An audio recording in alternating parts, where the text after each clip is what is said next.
vamos a dar paso a la siguiente ponencia. Ha empezado muy animado el día, esperemos que no decaiga, o sea que tenéis un reto aquí, Julio y Gustavo, en esta ponencia. En la ponencia va a tratar sobre el futuro político de Iberoamérica y es muy complementaria con la ponencia anterior, puesto que, como hemos visto, se está produciendo una erosión de los poderes en todo el continente, al igual que en España. Voy a presentar primero a Julio Borges Lluyent, es abogado y expresidente de la Asamblea Nacional de Venezuela. Se licenció por la Universidad Católica Andrés Bello con estudios de máster en Filosofía Política y Social en el Boston College, en Estados Unidos, así como en Políticas Públicas y Estudios de América Latina en la Universidad de Oxford, en el Reino Unido. Fundó el partido político Movimiento Primero Justicia, fue diputado en la Asamblea Nacional de Venezuela por el Estado de Miranda en 3 legislaturas y fue presidente del Parlamento venezolano entre 2017 y 2018. Desafortunadamente tuvo que dejar Venezuela exiliado y aquí vive en España, más concretamente en Valencia, por la persecución del régimen de Nicolás Maduro y del Estado totalitario que se ha impuesto en Venezuela. Por último, quería resaltar que es miembro de nuestro Consejo Asesor, del Consejo Asesor del Instituto de Estudios Americanos CEU-CEFAS. Muchas gracias, Julio, por estar con nosotros. A continuación voy a presentar a don Gustavo Nakamura, que es colaborador del Instituto de Estudios Americanos CEU-CEFAS y que es, por así decirlo, nuestro representante en Iberoamérica. El señor Nakamura es licenciado en Filosofía con mención especial en Ciencias Sociales por la Universidad Católica de San José de Lima. Actualmente, como he dicho anteriormente, es colaborador del Instituto de Estudios Americanos CEU-CEFAS, es miembro del directorio del Instituto Iberoamericano de Estrategia Público-Privada y director del Centro de Innovación de Políticas Públicas. Entre los cargos de responsabilidad anteriores podemos destacar que fue director ejecutivo de Pronaturaleza, una fundación peruana para la conservación de la naturaleza, y fue concejal durante 2 años en la Municipalidad de Lima y consultor durante 3 años de la UNESCO. Muchas gracias, señor Nakamura, por estar aquí. Y sin más dilación, le paso la palabra a don Julio Borges. Muchas gracias, Eduardo. Muchas gracias al CEU, a CEFAS, por este encuentro. Y, bueno, me toca, o nos toca, a Gustavo y a mí, hacer un trabajo difícil, que es hablar de cuál puede ser el futuro político de Iberoamérica dentro de esta conversación que tenemos sobre la hispanidad.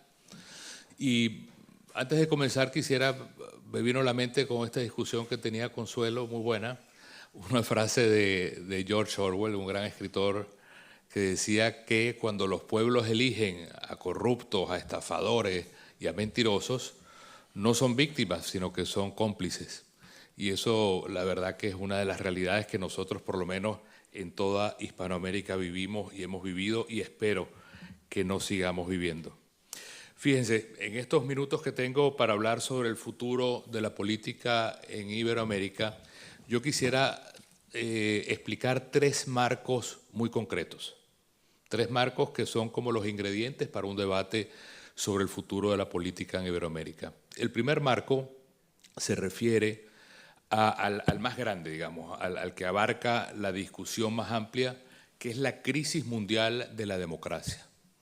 Una crisis que nosotros hemos llamado la crisis espiritual de la democracia.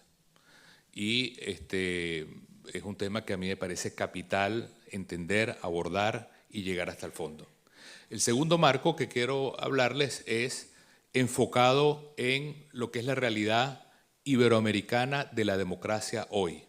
¿Qué le está dando forma? ¿Qué elementos están de alguna manera dándole la textura al tema democrático en Iberoamérica? Y por último, el tercer marco que quiero hablar es un poco el futuro.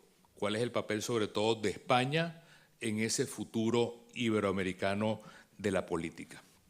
Pues bien, comenzando con el primer tema, la crisis espiritual de la democracia. En todas partes se habla hoy de una crisis de la democracia, no importa el continente, no importa el país, hay una crisis generalizada. Todo el mundo conoce un poco los efectos de esa crisis, todo el mundo habla de la polarización, del quiebre, del populismo, de la posverdad, de las cosas que ayer conversamos con Miklos, que son muy interesantes, que tienen que ver mucho con la batalla cultural, pero poco se le presta atención a cuáles son las causas de la enfermedad. Se habla mucho de los síntomas, pero no de las causas. Y en mi opinión, hay que entender un proceso sobre el cual estamos todavía viviendo, y es el proceso que se da en la democracia después de la caída del muro de Berlín hace 35 años más o menos. Ese proceso de la caída del muro de Berlín significó un sueño para muchos, es decir, llegó al nivel de que politólogos como Francis Fukuyama, ustedes recordarán, acuñó una frase que decía que con la caída del muro de Berlín se acababa la historia, porque venía la democracia liberal a ejercer un poder infinito por los próximos 1000 años. Lamentablemente no fue así, sino todo lo contrario. Y es interesante porque después que hubo tantas décadas de lucha contra el comunismo, el mundo libre versus el comunismo, inmediatamente que cae el muro de Berlín, en lugar de venir una época gloriosa de la democracia, más bien hemos venido a un proceso de crisis democrática. ¿Qué habrá pasado allí para que esto suceda? Voy a poner el reloj aquí para no perderme. ¿Qué habrá sucedido allí para que la democracia haya entrado precisamente en una crisis en su momento de mayor esplendor? Bueno, es muy interesante un dato que a mí me llama mucho la atención. Por ejemplo, quienes de alguna manera fueron definitivos en lograr el cambio en Europa Oriental, en la Europa comunista, fueron 3 personajes, que fue Juan Pablo II, Margaret Thatcher y Ronald Reagan. Cuando uno ve los escritos de Juan Pablo II sobre el tema democrático, es muy interesante. A pesar de que él fue el gran desmantelador del comunismo Europa Oriental, Juan Pablo II prácticamente no habla de democracia hasta la caída del muro de Berlín. En sus escritos no existe la palabra democracia. Uno pensaría que estaba en campaña democracia, democracia, libertad, y no es el caso. Pero apenas cae el muro de Berlín, se dispara en el discurso de Juan Pablo II la palabra democracia, democracia, democracia, democracia. ¿En qué sentido hablaba Juan Pablo II del tema democrático? En el sentido que él decía, ahora que cayó la Unión Soviética, es cuando la democracia está en mayor peligro, porque se cae la contención que permitía una democracia que era un cemento de sueños y de valores que ahora, sin la contención del mundo comunista, se abría a un peligro que él lo comenzó a señalar a partir de sus escritos en las encíclicas Centésimos Annus y en otros, el tema del problema de una democracia nihilista. Entonces, Juan Pablo II vence el comunismo, pero inmediatamente tiene que enfrentar un enemigo nuevo que Ratzinger toma con mucha fuerza, que es el nihilismo. El nihilismo, que es una palabra que se habla tanto, es simplemente una vida sin significado. No hay ningún tipo de concepto que le dé sentido a la vida. Y ese para mí es el problema central de la crisis actual y espiritual de la democracia.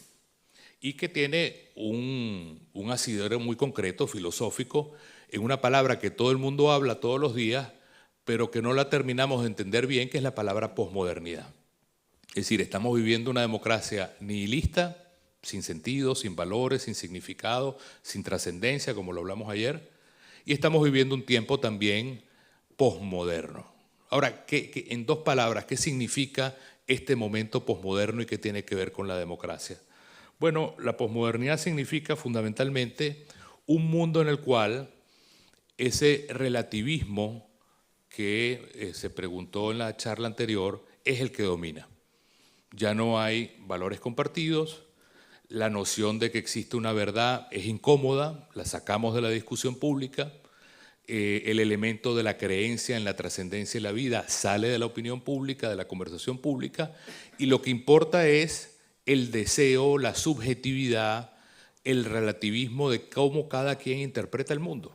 La posmodernidad no es otra cosa que una gran fiesta de disfraces donde cada quien se disfraza libremente de lo que quiera, y bajo ese gran corriente de lo que se ha llamado el pensamiento débil de Bátimo, cada quien tiene la libertad de creer lo que quiera, interpretarlo como quiera, vivir como quiera, y ese relativismo es el que se ha apoderado de la discusión pública actual.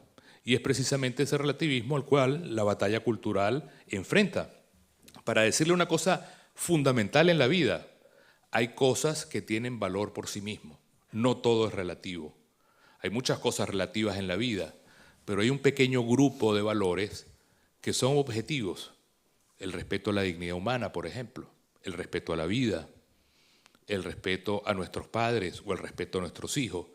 No se trata de ponerle un código de 1000 reglas a la vida, sino entender que la vida es rica, es plural, es diversa, pero hay un pequeño núcleo sobre el cual no debería haber negociación. Y ese pequeño núcleo merece un respeto, está allí y nosotros los hombres tenemos que descubrirlo. En cambio, vivimos una época posmoderna donde cada quien fabrica sus valores. No descubrimos los valores en la realidad y los asumimos, sino cada quien es libre de fabricar sus valores. Y fabricando sus valores, fabrica sus derechos. Y como decía ayer Miklo, si yo deseo casarme con una planta, pues ese es mi derecho a casarme con una planta. Entonces, al final, eso que lo vivimos toda la vida y que es la gran corriente que domina el mundo hoy, cuando lo llevas a la democracia, llevas a una democracia que está absolutamente fragmentada. ¿Qué sucedía en la Guerra Fría, con todo y sus males?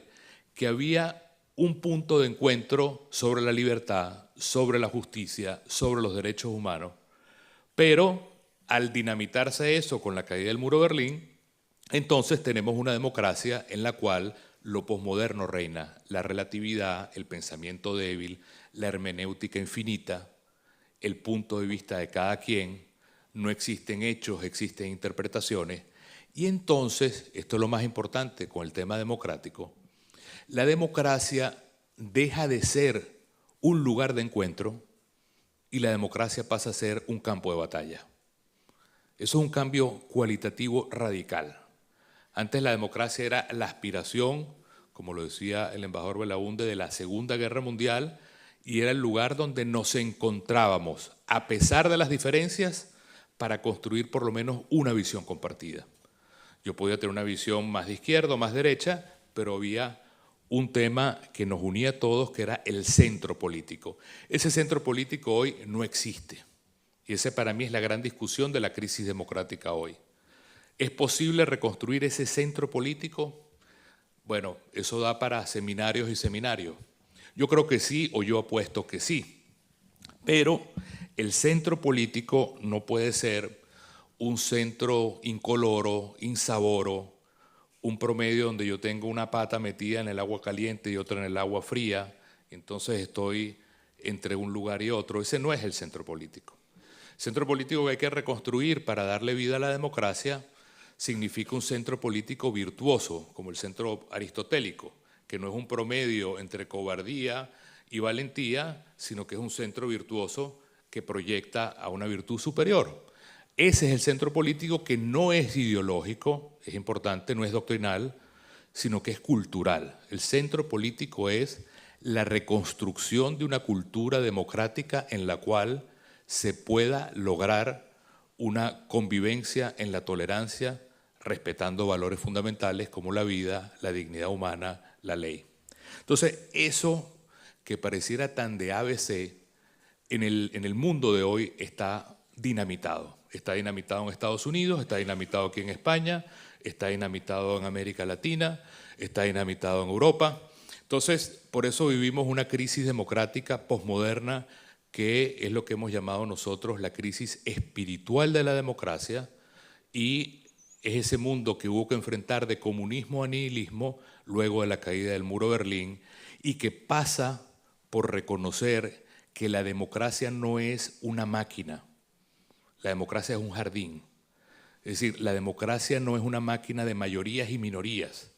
La democracia es un jardín que tiene un cultivo de valores que permiten que mayorías y minorías vivan en un respeto que tiene una visión compartida. Entonces, este marco grande a mí me parece esencial para entender la política iberoamericana y el problema de la política a nivel de lo que está sucediendo en todo el mundo. Ahora, ¿qué consecuencias se abre sobre ese tema para Iberoamérica? De ese marco ponemos el zoom en Iberoamérica. Bueno, lamentablemente, la política iberoamericana en este momento está dominada por unos elementos muy perversos, muy perversos. Fíjense, son también nuevos, son también posteriores a la Guerra Fría, y son los siguientes. Son los siguientes tres ingredientes. El primer ingrediente, que es muy duro y es muy real, es que la democracia iberoamericana está hoy dominada por el problema del crimen organizado. Es brutal, un crimen organizado que ha tomado la institucionalidad como una metástasis de un cáncer. Antes eran hechos aislados, Colombia en los 80 y los 90, Pablo Escobar, etc. Hoy el crimen organizado está obviamente desde México hasta Argentina y Chile, pasando por el Caribe, y está en los tuétanos de la sociedad.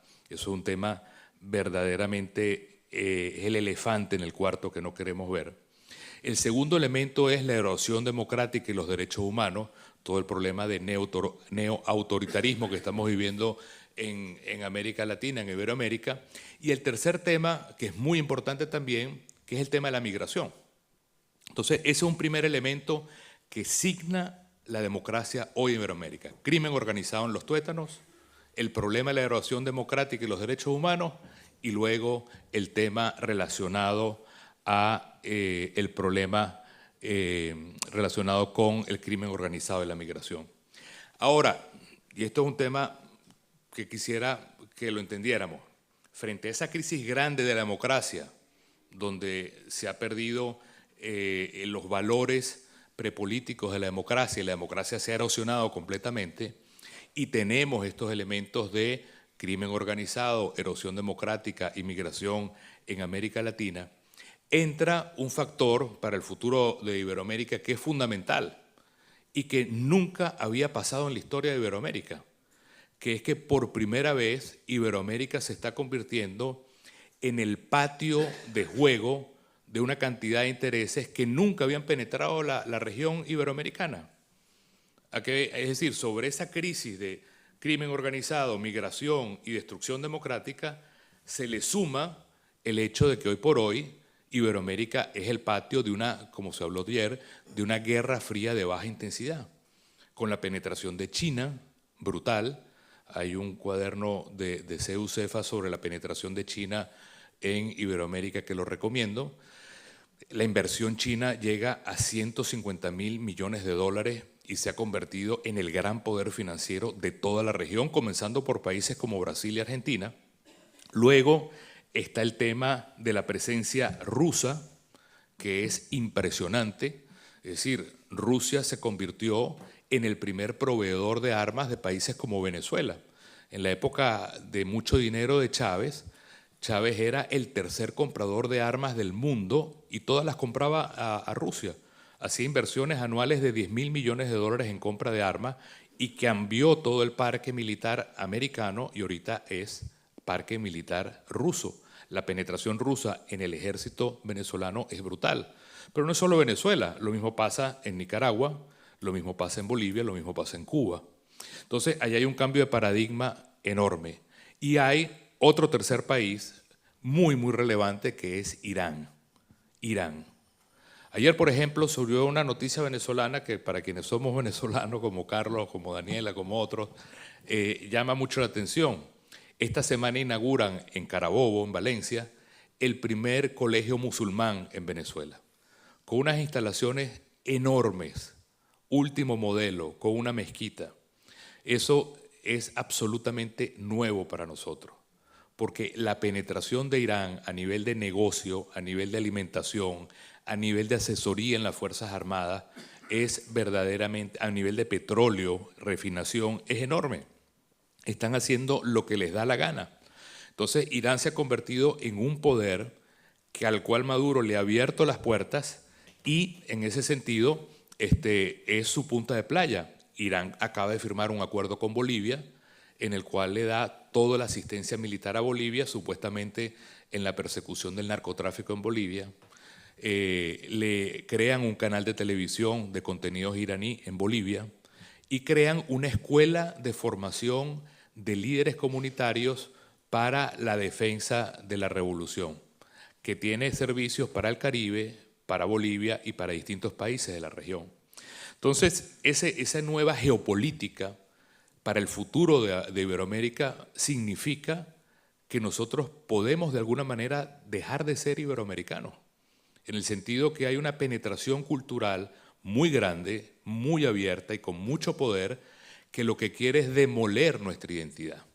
Es decir, el suicidio de Europa con el primer cuadrante que les estoy dando, donde se renuncia a su identidad occidental cristiana, en este segundo cuadrante Iberoamérica le ha abierto las puertas por primera vez, porque en la Guerra Fría no sucedió, a toda una serie de países que tienen un club totalitario: Irán, China, Rusia, la presencia de Cuba, Corea del Norte también, que comenzó a tener relaciones diplomáticas de nuevo con Nicaragua y con Venezuela, y que tienen al final un proyecto, por supuesto, político, pero también cultural, y que va a significar dañar, destruir, erosionar la identidad.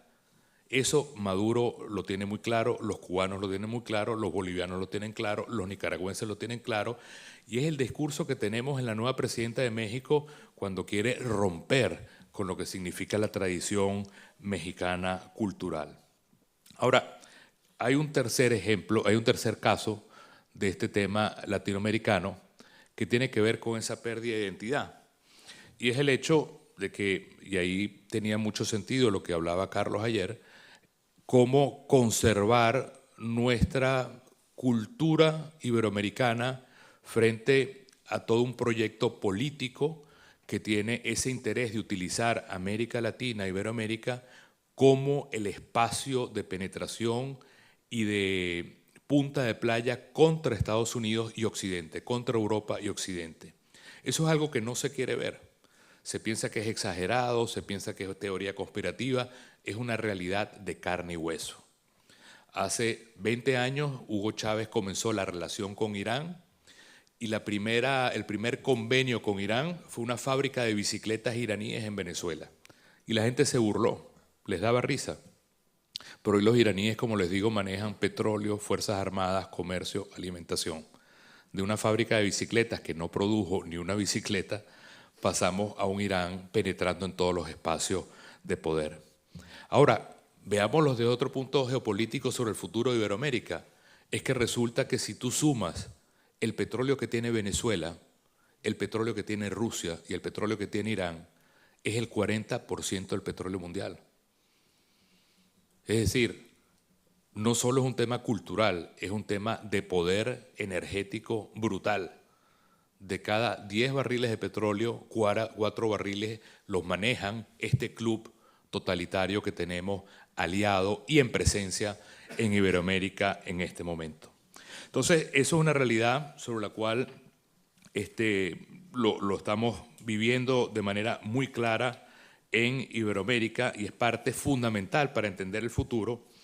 Y aquí, bueno, ya estoy terminando, me quedan poco tiempo, ¿verdad? Bueno, muchas gracias, Eduardo.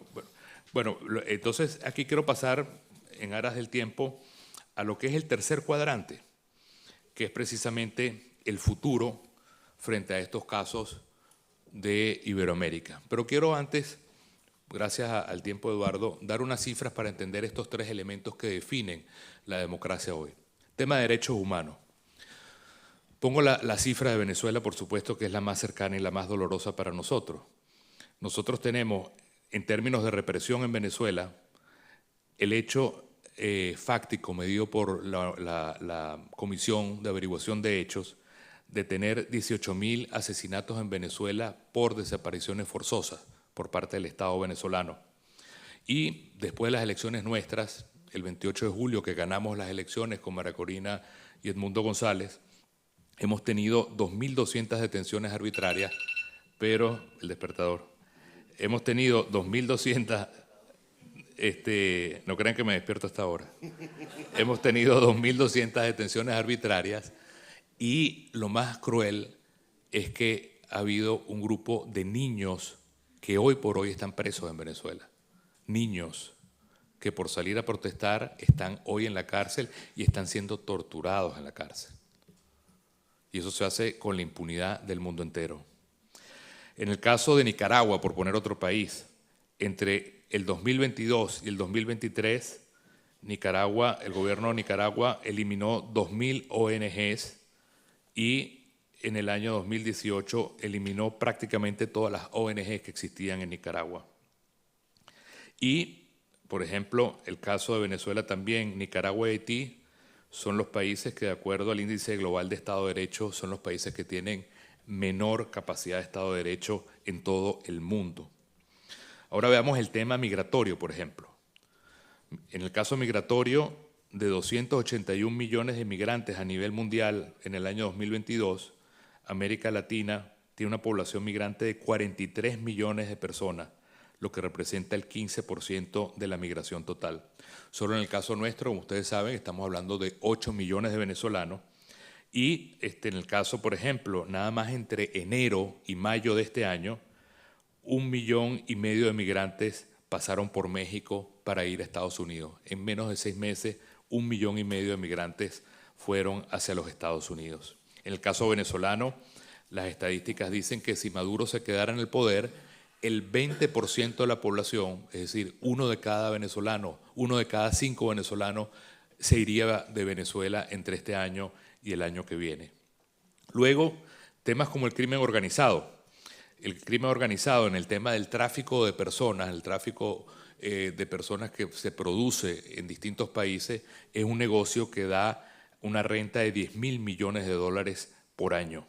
En el caso de México, los grupos irregulares aumentaron a 200 grupos en el año 2020, una cifra del Crisis Group. Y en el caso, por ejemplo, de los crímenes por homicidio, por asesinato, América Latina tiene 18 crímenes por cada 100.000 habitantes. Para que tenga una comparación, España tiene 0,3 crímenes por cada 100.000 habitantes, América Latina tiene 18 crímenes por cada 100.000 habitantes. Estas tres caras del triángulo, crimen organizado, erosión democrática y el problema migratorio, es lo que está configurando la crisis democrática en la región. Pero ahora paso ya para finalizar al último marco, que es el futuro, que es la hispanidad. Y eso tiene que ver mucho con el papel de liderazgo que puede jugar España en todo esto. Y para nosotros es fundamental, porque el tema está en cómo España, lo decía bien Consuelo, no se deja arrastrar por esta crisis de democracia y la misma crisis de migración, crimen organizado y erosión democrática que está allí dando la pelea. Ahorita salió un informe de Europol y dice que España es el lugar donde más grupos de crimen organizado están anidando en los últimos años. Muchos de ellos grupos que vienen de Europa Oriental y de Iberoamérica. De manera que aquí es un problema que se está contagiando con mucha fuerza. Pero allí lo importante es cuál es el papel que podría jugar España de manera formidable y que siento que ha renunciado. España tiene una posición única, que es la siguiente, que es poder ser la voz de Europa en Iberoamérica y al mismo tiempo ser la voz de Iberoamérica en Europa. Y ese papel de bisagra, ese papel de puente, ese papel de líder, ese papel de traductor de lo que son los desafíos iberoamericanos en Europa y en la propia Iberoamérica es fundamental. Pero fíjense que la tarea de allí es tan grande, es tan enorme, que parece algo todavía titánico por hacer. Nosotros veíamos con lo que decía Carlos también, el mercado de hispanohablantes es cercano a 500 millones de personas, enorme. Y uno podría sumar allí, por supuesto, a Brasil, de alguna manera también. De todo el intercambio comercial que tiene Europa, todo, solamente el 4% es con Iberoamérica. Es marginal. Es decir, es un enorme mercado, pero sin explotación, en el buen sentido de la palabra, de imaginarse la enorme cantidad de oportunidades culturales, comerciales, empresariales, industriales, que podría significar esa realidad hispanoamericana. En el caso de la Unión Europea es menor también. Todo el intercambio comercial entre Europa y Iberoamérica es mucho menor que el de España. De manera que ahí hay un ángulo fundamental. Y luego está el tema relacionado con la determinación a la defensa de valores, por supuesto, claros, nítidos y no negociables. Lo que estamos viviendo en el caso venezolano, lo que está sucediendo, que ojalá sea para bien, en el sentido que sea un despertador, en el caso de México con la hispanidad y con el pedir perdón a España sobre lo que ha sucedido en Iberoamérica, debería llevar a una reflexión profunda. Fíjense ustedes que se los pongo también desde otro ángulo, y no quiero extenderme, pero toda esta cantidad de cosas que hace Irán en Iberoamérica, que funda escuelas, funda colegios, funda asistencia militar, lo hace un país que está quebrado y con la mayor hiperinflación casi del mundo. España tiene una economía 15 veces mayor que Irán, pero no tiene una política, digamos, de presencia, de construcción, de cultura, de liderazgo, de empatía, para darle contenido a esa hispanidad. Y eso pasa, por supuesto, por dejar atrás tantos complejos y tantas separaciones y tantas visiones, donde domina más la fractura derecha-izquierda que los valores históricos o los valores trascendentales o los valores de la dignidad humana. Allí hay un espacio enorme para España. España tiene además no solamente una posibilidad de liderazgo político, ciudadano, sino también cultural, y crear un poco esa noción de nuevo bloque, que como bien se ha dicho acá, lo decía Consuelo, lo decían Carlos, lo decía Ocho, lo han dicho otros, es de alguna manera como un camino distinto entre la visión anglosajona o la visión europea. Es una visión humanista, cristiana, cultural, rica, diversa, que bien podría ser un aporte espontáneo al mundo y no algo colonizado para que se convierta en una cultura Tex-Mex o algo realmente reciclado o reencauchado por otras culturas. Bueno, de ese es el tamaño del ciclo que tenemos en nuestras relaciones. Hay ejemplos muy concretos, y le dije a Fernán que me gustó mucho su ponencia, de también temas que son fundamentalmente imprescindibles reflexionar. Por ejemplo, el tema de la justicia. El tema de la justicia es el tema, para mí, invisible, pero más importante de la historia iberoamericana.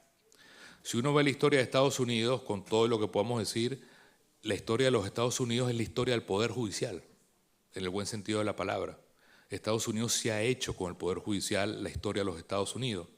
En cambio, después de la independencia, esa visión racionalista, kantiana, de código, separó, y esto es un tema muy importante, a la justicia de la gente, hasta el día de hoy. En Venezuela, por ejemplo, y en cualquier país latinoamericano, el nivel de impunidad es cercano al 98-99%. Es decir, de cada 100 delitos se castiga 1 o 2, 99 quedan impunes. Y uno se pregunta, ¿cómo era la justicia en la colonia? Lo hablaba ayer con José de la Puente. Pues era extraordinariamente interesante, porque en la colonia tenían una visión mucho más de entender la pluralidad cultural que la racionalidad del código y del todos iguales frente a la ley. Se han hecho estudios en los cuales se ha visto que en la justicia colonial había mecanismos alternativos de resolución de conflictos, conciliación, mediaciones, entender particularmente el tema cultural, la posibilidad de apelar en la metrópoli, en España, lo que sucedía, y eso creó un sistema accesible, culturalmente adaptado a la realidad y absolutamente mucho más sencillo que estos enormes edificios legales que al final son castillos en el aire.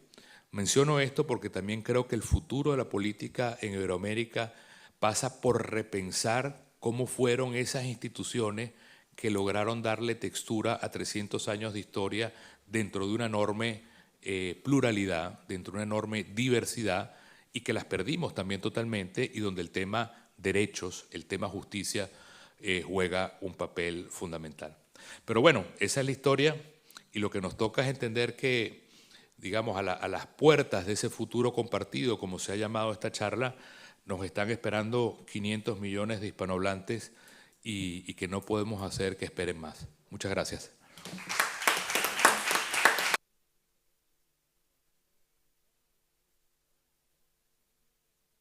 Muchísimas gracias por este acertadísimo análisis y le paso la palabra a don Gustavo Nakamura. ¿Te parece bien que acabemos ahí 12, Gustavo?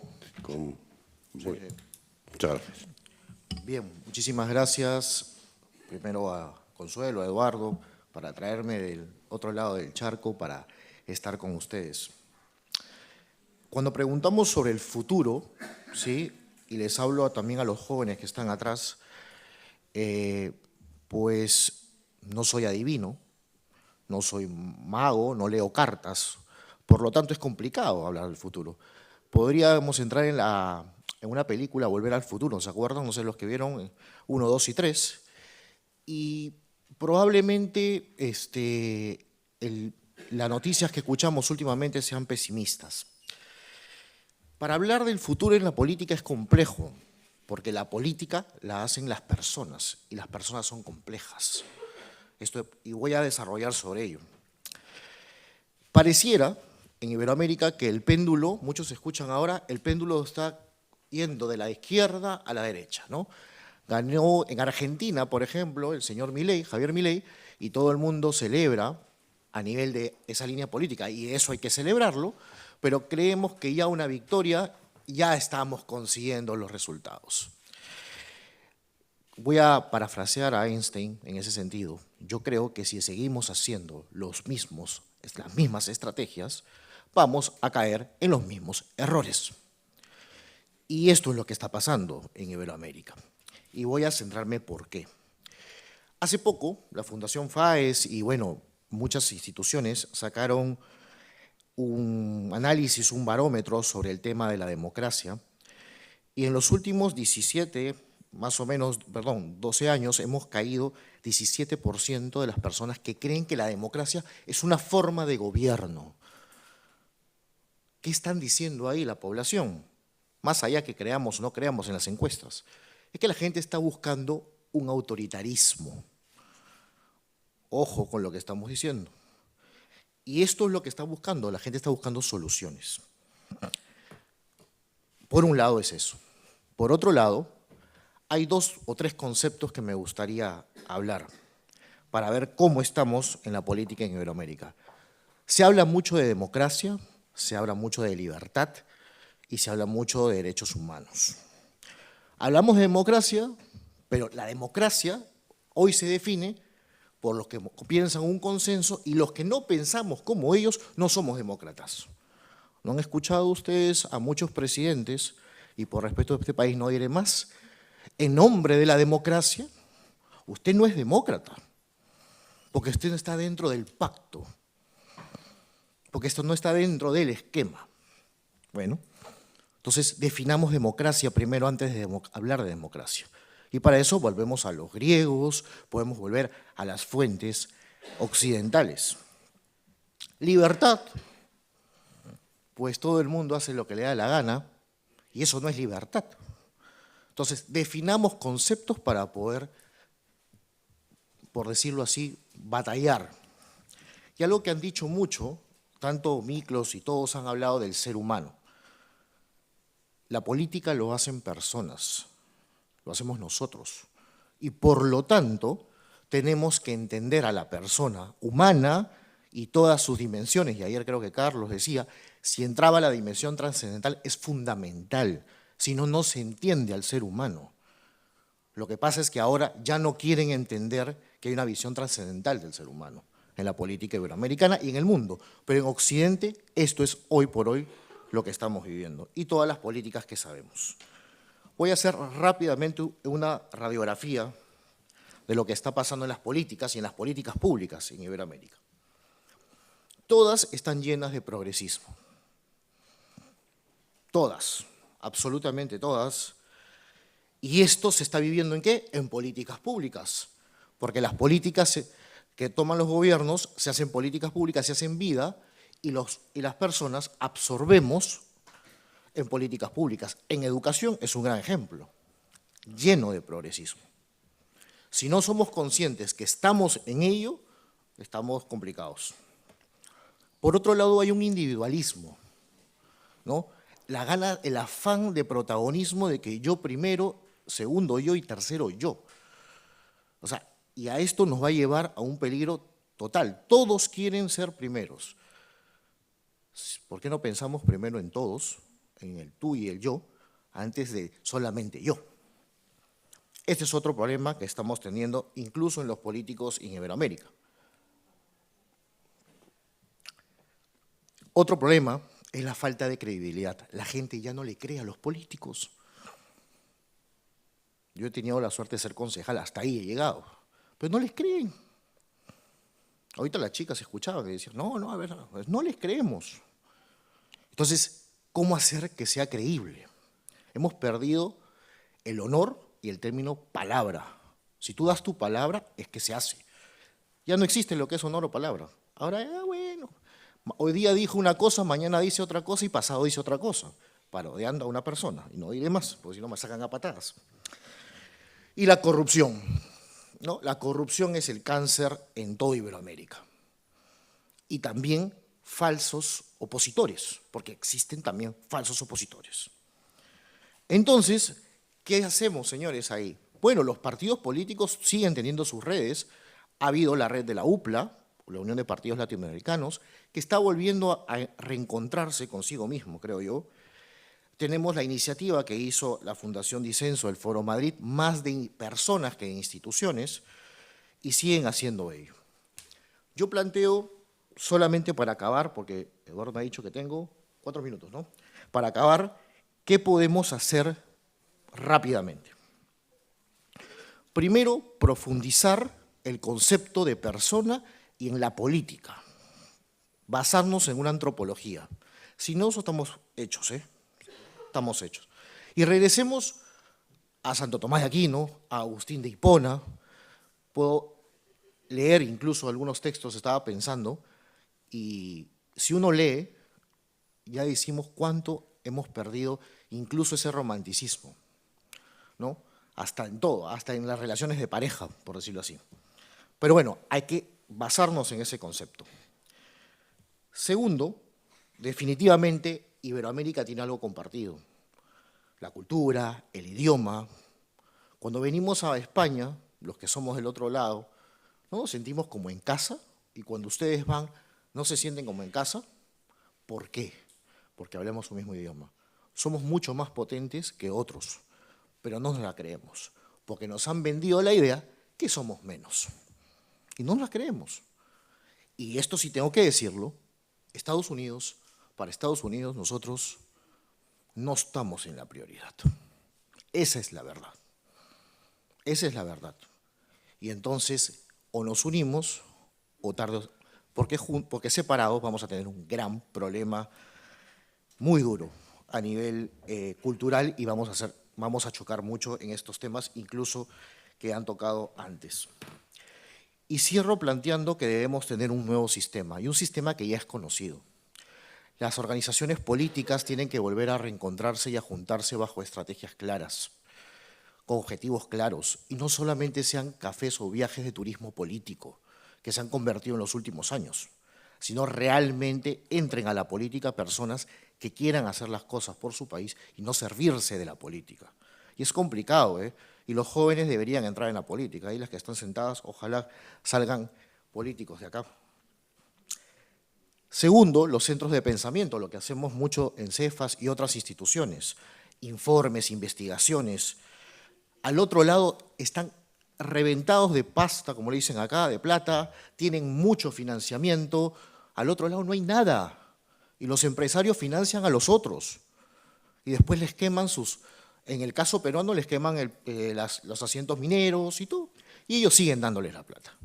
Pero allá con los mismos resultados. Necesitamos centros de pensamiento sólidos, universidades que piensen y que formen nuevos políticos. Cuando digo nuevos, son jóvenes como ustedes de 20 y tantos años. Yo tengo 41 y ya soy viejo para la política, algunos dirán. Pero bueno. ¿Qué están haciendo nuestros amigos alemanes que cruzaron rápidamente el charco?